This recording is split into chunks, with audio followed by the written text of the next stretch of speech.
রিজিক কি করা? আর রিজকু মাকসুম, একদম বন্টিত হয়ে গেছে। আল্লাহি লান তামুতা নাফসান হাত্তা তাস্তাকমিলা রিজকাহা। আল্লাহর নবী বলেন, আল্লাহর কসম, একটি আত্মা, একটি প্রাণ মৃত্যুবরণ করবে না কোনো আত্মা তার জন্য বরাদ্দকৃত রিজিক পূর্ণ না করে। বাতেই লোকমা না খাইয়া আপনার বাপের ক্ষমতাও নাই, আপনি মরে যাবেন। আর যেটা নাই সেটা আপনি খাইতে পারবেন না। আমি খাইতে বসি ভাত, আমার প্লেটে ভাত নিয়া আমার বাচ্চা বাহিরে খেলে, 2 বছরের মেয়েটা মাঝে মধ্যে দৌড় দিয়ে আসে, আইসা এক লোকমা নিয়ে যায়, নিয়ে আবার দৌড় দিয়ে যায়, বাকি ভাত আমি শেষ করছি। তা আমার মালিক যেন বলে, আনিস, ওই মাঝখানের এই লোকমাটা তোর মেয়েরই ছিল, আমি তাকে যথাসময়ই নেওয়ার জন্য পাঠাইছি। তুমি যদিও ভাবছিলা পুরা ভাত তোমার, কিন্তু না, মাঝের এক লোকমা তোমার মেয়ের।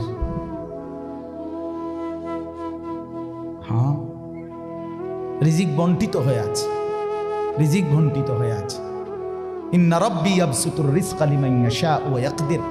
আল্লাহ বলে, বান্দা, আমি যাকে ইচ্ছা রিজিক বেশি দেই, যাকে ইচ্ছা রিজিক কমিয়ে দেই, এটা আমার ইচ্ছা, আমার ইচ্ছা। বিশ্বাস, এক বিমানে বিদেশ গেছে, একই কোম্পানিতে চাকরি করে, এক রুমে থাকে 16 বছর। আইবার পরে আমার পরিচিত একজনে বাড়ি গাড়ি অনেক কিছু করছে, আরেকজনে 16 বছর পরে আইবার সময় আরেকজনের থেকে ফ্যান হাওলাত কইরা টিফিন দেয়ছে। একবার সত্যি নিজে কইছে, কজুর এই ফ্যানটা আরেকজন তে লই আইছে। এক রুমে থাকছে, এক রুম, এক দেশে। এমন হলো কেন? ফায়সালা কোথায়? আরে ফায়সালা কোথায়? এটা বুঝতেই হবে বাপ, এটা বুঝতেই হবে।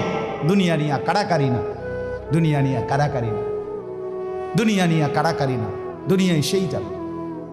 দাওয়াত ও তাবলীগের বিশ্ববিখ্যাত মুরব্বী ছিলেন, আহা, সোনার মানুষ ছিলেন, আলোকিত মানুষ ছিলেন হযরত মাওলানা উমর পালনপুরি রাহমাতুল্লাহ আলাইহি। উনি বলতেন, বাপ, মসজিদের ছাদে মনে করেন 500 লিটারের একটা পানির টাঙ্কি, আর নিচে 5টা ট্যাপ অজু করার জন্য দিছে। তো হযরত উদাহরণ দিতেন আর কি, যে 5টা ট্যাপ দিয়ে মানুষ অজু করে, এখন পানি শেষ, অজু করতে করতে পানি কি হয়ে গেছে, আর কয় লিটার শেষ হয়েছে।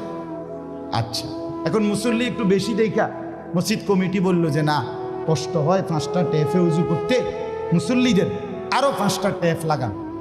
তো আরো 5টা ট্যাপ লাগাইছে। এখন ট্যাপ হয়েছে কয়টা? এখন মুসল্লিরা অজু করে 10টা ট্যাপ দিয়া পানি শেষ হয়েছে।